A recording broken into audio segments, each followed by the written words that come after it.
Continuando nossa aula de História dos Hebreus, havíamos tratado acerca do falecimento da Babilônia em 1728, entre 1728 e 1686, e com isso demos encerramento ao tema da Mesopotâmia, acerca desses povos, né, dessa região, de onde veio o ascendente da tribo dos hebreus, né, dos israelitas, Abrão, que sai de Ur dos caldeus, e por isso mergulhamos aí na história da Mesopotâmia, bem como da história de Ur dos caldeus, para trazer aí o contexto de onde veio o patriarca Abraão, tá ok?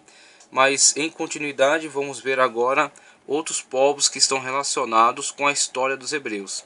Sempre relembrando que o nosso foco de estudo da história aqui são os povos que estão relacionados com a história dos hebreus. O foco é a história dos hebreus. E para estudar a história deles, para entendermos a história dos hebreus, precisamos entender qual é o seu contexto, quais povos estão relacionados com a sua história. Por isso, agora na página 3, vamos tratar acerca do Egito. Essa grande civilização milenar, tão antiga quanto a civilização da Mesopotâmia, quanto os sumérios, os babilônios, a civilização de Acade, mas principalmente os sumérios, que são a população mais antiga da região da Mesopotâmia. E juntamente, paralelamente a esta civilização, temos a civilização do Egito. Então, analisando acerca da civilização egípcia, os historiadores divergem com relação à antiguidade. Qual povo pode avançar nos relatos acerca da sua antiguidade e fornecer evidências que comprovem qual povo é mais antigo, né? Qual civilização é mais antiga. Existe uma divergência entre a civilização egípcia ou a civilização da Mesopotâmia, né? Ou Suméria. Então são as duas civilizações mais antigas da humanidade. Então, são o berço da civilização da humanidade. Então, lembrando que Egito, naquela lista de povos que povoaram a terra após o dilúvio, né, filhos de Noé, Sem, Cã e Jafé, a região do Egito é povoada pelos descendentes de Cã. Dentre os descendentes de Cã, o descendente que veio povoar esta região do Egito é denominado na Bíblia por Misraim. Então, Misraim é a linha, né, o tronco genealógico ligado a Noé por meio de Cã, que veio para esta região e povoou a região do Egito. O fato de até então, agora a página 3, hein? O fato de até agora não falar nada sobre o Egito não significa que ele não existia nesses períodos. Estou me ocupando mais em falar da Mesopotâmia porque foi de lá que vieram os ancestrais israelitas. Os especialistas se divergem com respeito à antiguidade da civilização egípcia e a da Mesopotâmia. Alguns pensam que o Egito precede a Mesopotâmia, mas outros pensam o contrário. Então temos aí a questão que já foi levantada e o texto aqui do teólogo, que trata acerca dessa divergência entre teses, né, de historiadores, de arqueólogos, que pensam ser aquela ou esta a civilização mais antiga. Mas, independentemente disso, vemos a importância de ambas as civilizações, tanto a mesopotâmica, que estava bastante avançada já na época que Abrão migra de Ur dos caldeus, com um código de leis importante, com ciência desenvolvida, com civilização desenvolvida, já constituindo-se em império, então uma força política já forte, né, preponderante na região. E paralelamente a ela, essa civilização que passamos a analisar, a civilização egípcia, que também alcançou um alto nível de desenvolvimento já em épocas bastante distantes na história, épocas já bem antes aí do surgimento de Israel, dos hebreus, em épocas já bastante distantes, né? Épocas, por exemplo, que podemos analisar, vamos analisar na tabela cronológica que segue, pelo menos 3.000 pelo menos 3.100 anos antes de Cristo, já é possível identificar fragmentos de escrita, ou seja, produção cultural, produção intelectual nas terras do Egito. Então, épocas que retrocedem a história muito atrás, né? Estamos aí em 2016 anos, pelo menos 3.100 antes de Cristo, né? Temos aí 5.000 anos atrás, há 5.000 anos atrás, essa civilização já desenvolvia cultura, já produzia texto, já produzia conhecimento. Então, com isso vemos a importância do Egito. E depois, passada essa questão puramente histórica com relação à própria nacionalidade do Egito, e voltando ao nosso foco em relação à história dos hebreus, a história do Egito está intimamente relacionada à história dos hebreus, está intimamente relacionada à Bíblia. Vemos aqui na página 3, ele vai tratar exatamente acerca disso, acerca do longo envolvimento do Egito com a história dos hebreus. A entrada de Israel no Egito se deu através de José, quando foi vendido pelos seus irmãos. Gênesis 37, 28. Apesar do triste episódio ocorrido entre José e seus irmãos, Deus abençoou os descendentes de Abraão com promessas que lhe havia feito. A escravidão dos descendentes de Israel no Egito foi providência divina. O Egito foi colonizado pelos descendentes de Cão, segundo filho de Noé. Abraão e Isaque, seu filho, passaram algum tempo lá. E aí vemos o seguinte, com esse tipo de declaração. Voltando aqui a este mapa, temos aqui a região de Canaã, a terra das peregrinações de Abraão, como esse próprio mapa aponta, né? Abraão saindo de Ur dos Caldeus, migrando, beirando aqui o rio Eufrates, alcançando as terras aqui do norte, onde fica aí a sua família, grande parte da seu clã familiar fica aqui, e ele, atendendo a uma ordenança de Deus, é um chamado de Deus específico para ele, diz: sai da tua terra, já havia saído, saída de Ur dos Caldeus e ido para Padan-Aram, mas ele estava acompanhado de sua família. Seu pai morre aqui, seu pai falece aqui, e aí ele recebe a confirmação do chamado. Aqui ele recebe o primeiro chamado, e aqui ele recebe a confirmação do chamado, e de uma forma bastante específica: sai da tua terra, da tua parentela e da casa de teu pai. Ou seja, a necessidade de um desligamento amplo e irrestrito do seu clã, da sua terra natal, do ambiente que lhe é comum, que lhe é conhecido, para que ele possa atender ao chamado divino, movido por fé. Sai da tua terra, da tua parentela e da casa do teu pai, para a terra que eu te mostrarei. A necessidade da total dependência de Deus e da fé, de crer que Deus de fato iria mostrar, ia revelar a ele a terra prometida, a terra que Deus estava prometendo a ele, que Deus não ia falhar nas suas promessas. E isso, para tomar essa atitude, era necessário uma total, ampla e restrita confiança no Deus que estava chamando ele. Então ele sai da sua terra, da sua parentela e da casa de seu pai, para a terra que Deus ia mostrar. E ele peregrina então na região de Canaã. Ele ocupa alguns lugares, né? Os cavalos de Manré, Siquém, Betel. Ele peregrina pela terra, e passado algum tempo de peregrinação pela terra, e aliás era um tempo de escassez, um tempo de fome, ele também desce ao Egito, onde acontecem aquelas situações, né, de assédio, né, da sua mulher pela beleza dela, e Deus dá livramento a ele, tanto a Abraão quanto a Sara, né? Deus intervém na situação, e após isso Abraão paga como que uma indenização a ele pela aquela afronta, né, do rei do Egito para com ele. Deus é que proporciona a ele esta bênção nessa situação. Deus está no controle da sua vida, está na direção da sua vida, e assim tem que ser. E Abraão volta e então passa a peregrinar na terra de Canaã. E não somente Abraão, mas depois os seus descendentes. Vemos Isaque. Isaque também passa por um processo semelhante, peregrina na terra de Canaã, mas também desce ao Egito numa situação de carestia, retorna do Egito a Canaã, e Deus lhe faz promessas, e Deus sustenta a sua situação em Canaã, e cobra dele um comprometimento em não descer para o Egito, mas permanecer naquela terra, na terra da promessa, a terra que Deus ia dar a eles, a sua descendência. Após Isaac vem Esaú e Jacó. Jacó, por direção da sua família, do seu pai, da sua mãe, dizem, aconselham a ele a tomar esposa não das filhas aqui dos cananeus, porque lembrando-se, eles são de outra região. Vamos analisar mais especificamente, inclusive, acerca do próprio nome, Hebreus, qual o significado, qual o sentido desse nome, qual a ideia que ele transmite. Vamos ver que está relacionada essa questão do migrante.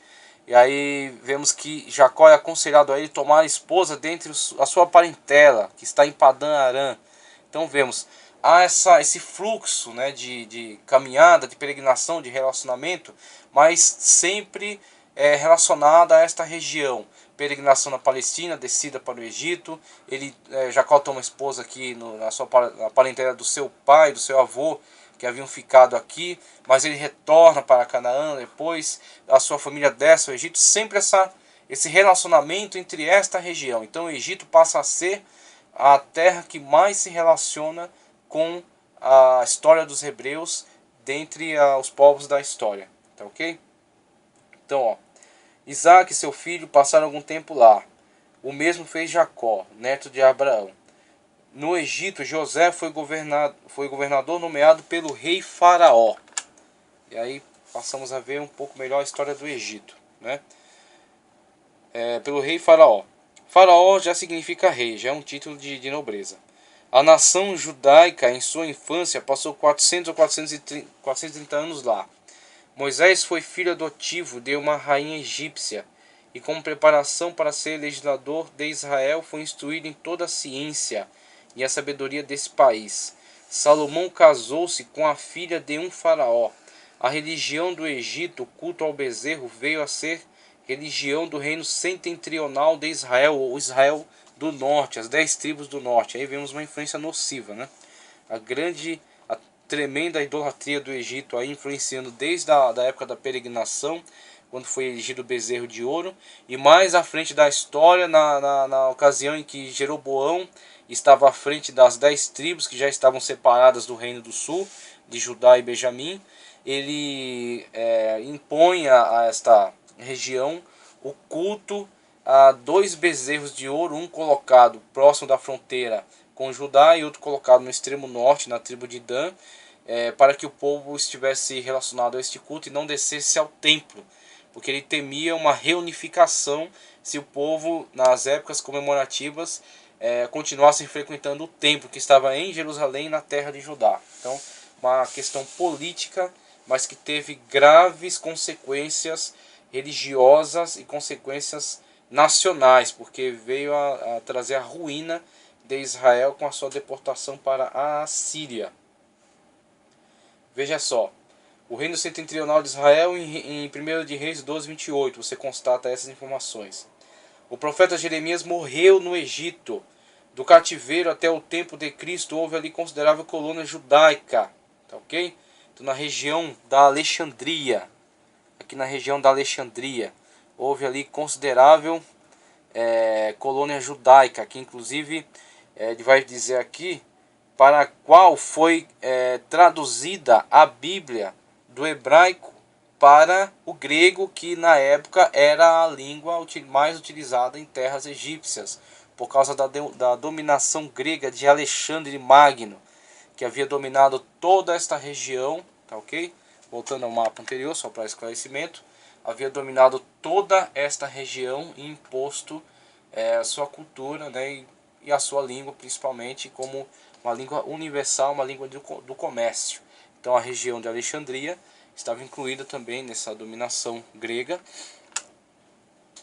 e por ter essa língua como uma língua de uso, também queria ter a escritura para a preservação aí da sua cultura, a escritura sagrada no idioma grego, para seu uso. A tradução chamada Septuaginta do Antigo Testamento foi feita no Egito, que é exatamente essa situação que acabamos de narrar. A tradução do hebraico para o grego, e é chamada Septuaginta por causa dos 70 sábios que trabalharam na produção dessa tradução, assim reza a lenda, né? Tradução chamada Septuaginta do Antigo Testamento foi feita no Egito. No Egito, Jesus passou uma parte de sua infância, quando seus pais fugiam do profano rei Herodes. O Egito veio a ser um importante centro do cristianismo primitivo, um importantíssimo centro. O Egito, antes da ascensão do islamismo, até a época de 600 a.C., 600, começo de 700 a.C., o Egito era uma importantíssima, uma importantíssima região de propagação do cristianismo. São encontrados no Egito até hoje muitos textos, fragmentos de texto de cristão, de comunidades cristãs da época, da antiguidade, da história, e que povoaram toda esta região, estabeleceram mosteiros nessa região, igrejas, colônias cristãs em toda essa região. E tal era a importância do Egito na história do cristianismo, que houve uma época na história em que houve 4 cidades que eram consideradas sés apostólicas. Uma sé apostólica, ou seja, onde tinha um grande líder cristão da época, um líder referencial da época. Então, na época não sei exatamente até quando, até que ano durou esta situação, mas isso se deu, né, em épocas bastante recuadas na história. Aí pelo menos entre 200, no ano 200 da era cristã, até, digamos aí, é somente uma hipótese, até o ano 300 da era cristã, uma época bastante antiga aí. Época inclusive que o cristianismo ainda passava por grande perseguição. Havia pelo menos 4 sés apostólicas, onde haviam líderes referenciais do cristianismo da época. Uma delas era Alexandria. Então havia um patriarca em Alexandria, havia um em Jerusalém, havia um em Constantinopla e havia outro em Roma. Cada um com poder de influência de decisão dentro da história do cristianismo, em questões de doutrina, em questões de fé, em questão de interpretação de escritura, autoridade eclesiástica. Eram pessoas consultadas pelo cristianismo da época, e cada uma com influência dentro da sua região. Aqui no Egito havia um patriarca, houveram alguns patriarcas que estavam estabelecidos aqui em Alexandria, no Egito.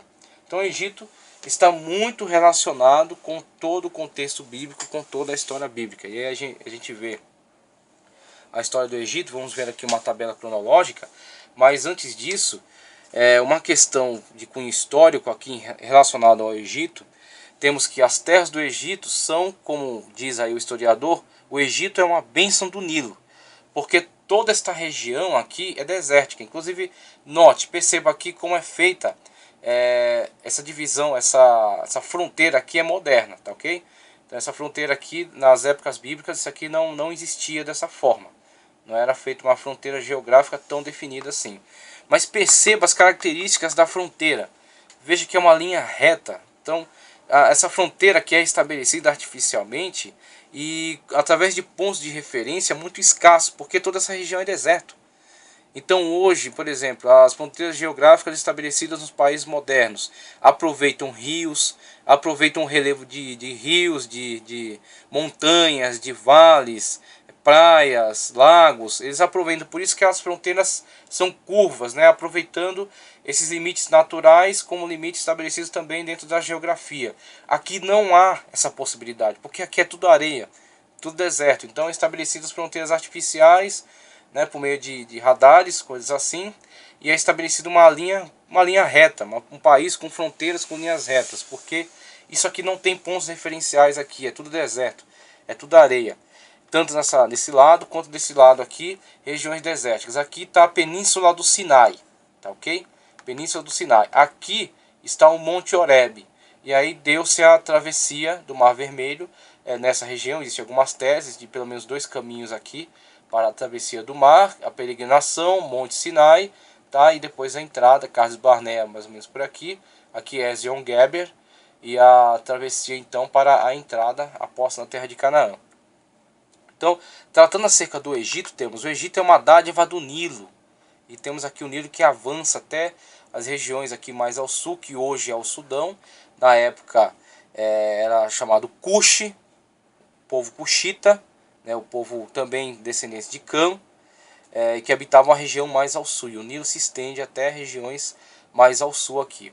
Então temos a geografia do Egito, o Nilo, o delta do Nilo, onde tem muitas cidades aqui que aproveitam a fertilidade desta região. E o governo do Egito é estabelecido da seguinte forma: historicamente o Egito é dividido entre dois governos, Alto Egito e Baixo Egito. Preste atenção que esta região aqui é o norte do Egito, aqui é o sul, mas essa região aqui é mais alta, e ela é denominada, o reino, né, a dinastia faraônica que rege sobre esta região é denominado Alto Egito, a dinastia faraônica do Alto Egito. Então o Alto Egito é na verdade na região sul do Egito, porque geograficamente é a região mais alta. E aqui é a região mais baixa, o baixo, né? O alto no sentido de ser o norte do Egito, mas é uma região baixa. Então Alto Egito e Baixo Egito. E historicamente o governo, principalmente quando é estabelecido o império, né, no Egito, quando o Egito se expande a sua influência para as terras da Palestina e até mais além disso, ele é sempre dividido entre essas duas linhas dinásticas, que ora estão completamente divididas e horas se impõem uma sobre a outra. Então às vezes a dinastia do Alto Egito se impõe sobre a do Baixo, às vezes a do Baixo Egito se impõe sobre a do Alto Egito. E assim, quando isso acontece, eles unificam as coroas. Quando não, há uma divisão entre a dinastia do Alto Egito e Baixo Egito, tá ok? Então a dinastia do Alto Egito, principalmente sediada em Tebas. Cidade do Cairo aqui, essas cidades na verdade são cidades modernas. Algumas cidades aqui que estão inseridas são cidades modernas. Então a cidade de Luxor, por exemplo, é antiga, Assuã, mas outras cidades aqui são modernas. Então temos aí as duas dinastias do Egito, a situação política, e aí vamos ver um pouco, avançando mais na questão histórica, vamos ver essa tabela cronológica que nos situa em relação à antiguidade dessa civilização. Então, como já foi explicado aqui pelo teólogo, foi lançado um foco de investigação mais amplo sobre a Mesopotâmia, porque é a terra de origem de Abraão, que é o ascendente dos hebreus. Foco sempre na história dos hebreus e as histórias paralelas auxiliares para o entendimento dela. Então primeiro construímos um ambiente de entendimento em relação ao povo de origem, o povo do qual se originou a Abraão. Mas passada aqui essa explicação que demos acerca desse povo, é imprescindível que nós tenhamos entendimento da importância e da relevância da antiguidade da civilização egípcia, porque é tão antiga quanto a civilização que acabamos de estudar. Então é isso que passamos a ver agora. Na cronologia do Egito vemos entre 3600 e 2691 temos o período arcaico, o chamado período arcaico da sociedade egípcia. Nesse período temos o início da escrita. Nesse período abordado aqui, tratado como período arcaico na história do Egito, e onde já podem ser identificados fragmentos de escrita, é o período que podemos situar também aquele texto abordado na epopeia de Gilgamesh.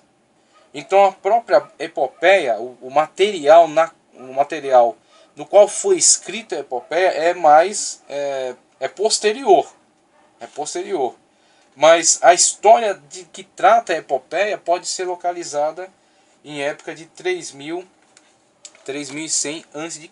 E já pode ser encontrado também fragmentos remetidos a essa época, 3100 a.C. Tanto na Mesopotâmia, como já havíamos abordado, quanto no Egito. E nessa época no Egito, 3100 a.C., agora informações que acabam tendo um cunho um tanto lendário, mas algumas evidências históricas, né, poucas evidências por ser um período tão recuado na história, mas algumas evidências apontam que o monarca nessa época era Menes, 3100 a.C., entre 3100 e 2691, período arcaico da monarquia egípcia, tá ok? Início da escrita. Entre 2691 e 2136, temos o chamado Antigo Império. Os monarcas desta época eram de Djoser, de 2691 a 2672. Kelps, ou Khufu, de 2593 a 2570. Tá ok? Kefren, ou Cafre, 2562 a 2537. E Miquerinos, Menkaure, 2537 a 2519. Então, esses imperadores responsáveis, inclusive, pela construção das magníficas obras que são patrimônio da humanidade e que são referencial arqueológico, né, para pessoas de todo o mundo conhecem as pirâmides. Então, temos aí as pirâmides de Kelps, Kefren e Miquerinos, construídas nessa época da história, pelo menos 2691 a.C., e permanecem aí até hoje como um grande monumento, que na verdade podemos afirmar que esse tipo de construção é característico da religião do Egito. É característico da região do Egito. Aqui temos uma imagem mostrando ao longe aqui as pirâmides, tá ok? Mostrando ao longe aqui as pirâmides. É característico da religião do Egito. Elas são, na verdade, tanto um monumento, né, um monumento à grandeza do monarca, né, do faraó, mas são um túmulo. Elas são um túmulo. Elas são um receptáculo para o corpo do faraó. Era crido na religião egípcia que ele tinha uma vida além túmulo, inclusive para a preservação dessa vida além túmulo, foi confeccionado, foi escrito um dos livros mais antigos da humanidade, chamado os Livros do Morto, o Livro dos Mortos do Antigo Egito, tá ok? O Livro dos Mortos do Egito. Então, com essa pirâmide e com as práticas rituais estabelecidas no Livro dos Mortos do Antigo Egito, acreditava-se, né, os sacerdotes acreditavam que poderiam dar vida ao monarca além túmulo. Poderiam dar vida ao monarca além túmulo. Eu tenho aqui um exemplar, o Livro dos Mortos do Antigo Egito, da editora Emos, tá ok? Editora Emos. Então, nesse livro estão registrados aqui algumas práticas ritualísticas e alguns ditos, né, mágicos que eram cridos por eles, e que se o faraó aprendesse esses rituais e esses dizeres, esses ditos, e os praticasse, e os sacerdotes ligados a ele praticassem esses rituais, poderiam dar vida a ele num além-túmulo. Ele poderia ter um tipo de vida que seria preservado enquanto o seu corpo estivesse preservado na pirâmide. Então eles acreditavam que poderiam ter eternidade desta forma, desta maneira. Seu corpo sendo preservado na pirâmide, esses rituais sendo praticados tanto antes da morte quanto depois da morte, e ele ter um tipo de vida depois de seu corpo ter falecido, seu corpo estar morto, mas ele poderia ter algum tipo de vida depois dessa passagem, né, dessa situação. Então a pirâmide estava relacionada à construção desses magníficos monumentos, estão muito relacionados a essa característica da religião do Egito, a essas crenças e a esta prática ritualística, na crença da imortalidade por meio dessas práticas, tá ok? Então o Antigo Império, onde foram construídos aí esses magníficos monumentos. Aí temos o primeiro período intermediário, 2136 a 2023, primeiro período intermediário. Médio Império, 2023 a 1795. Aí temos os faraós Amenemés ou Amenemés, tá? Temos entre 1974 e 1944. Temos Sesostris, 1953 a 1908.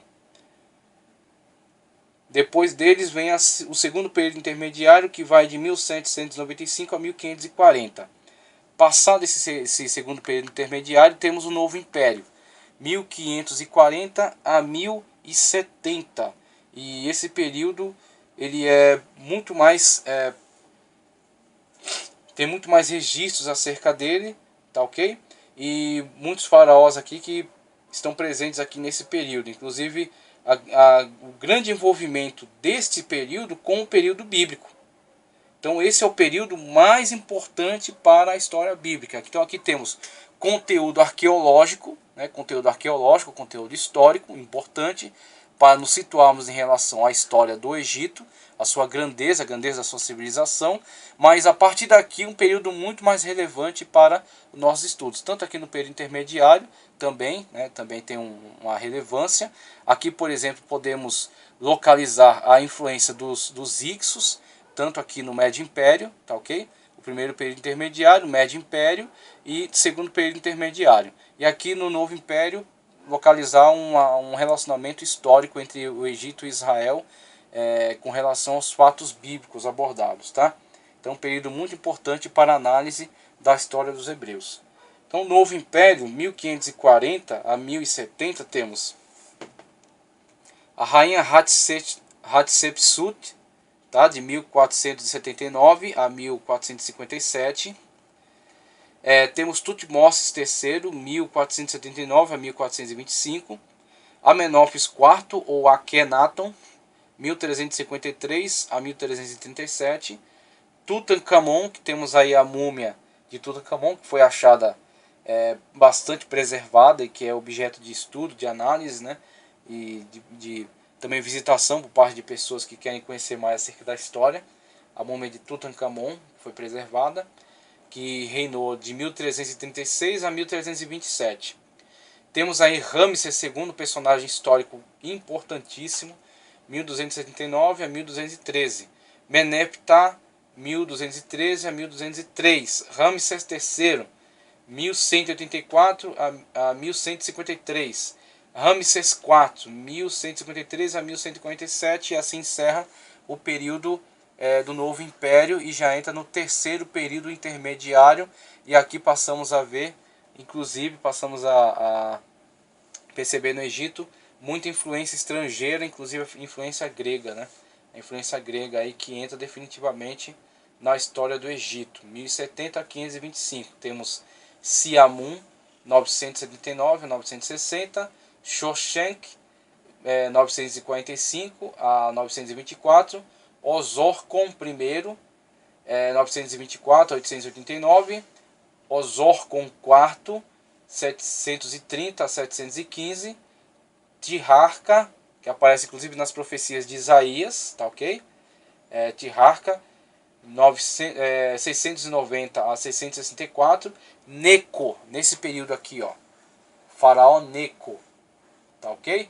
610 a 595, vai ser inclusive o faraó que vai entrar em choque com o rei Josias, um grande reformador do reino de Judá, que restabelece a religião, restabelece o culto, restabelece a lei. Os seus sacerdotes encontram o livro sagrado no templo, que havia sido abandonado, que havia sido colocado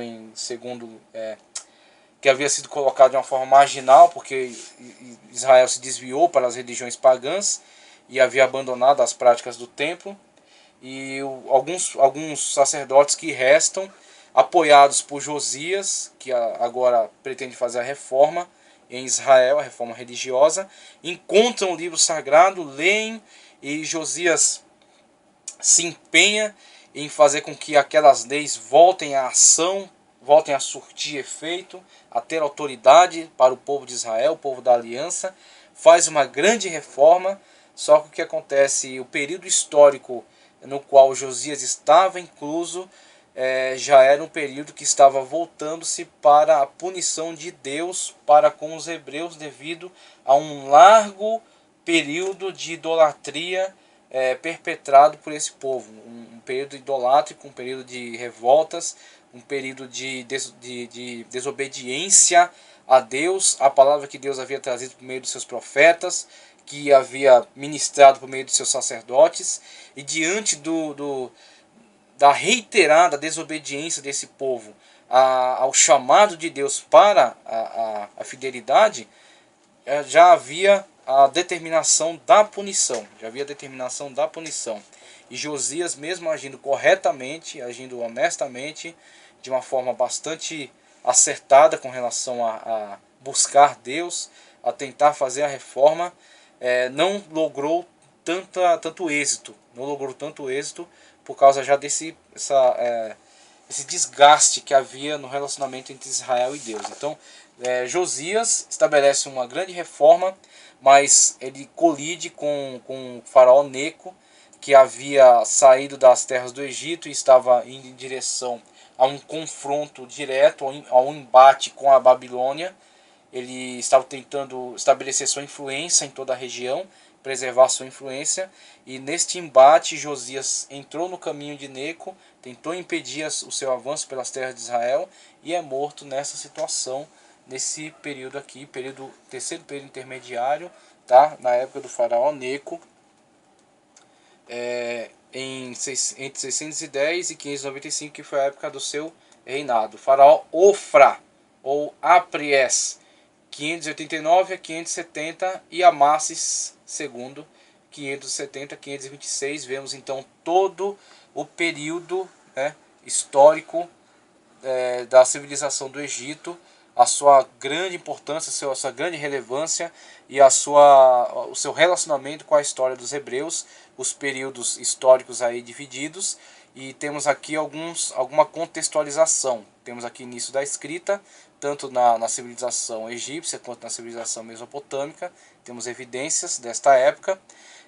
Entre 2691 e 2136, que é o antigo Império do Egito, temos aqui 2167.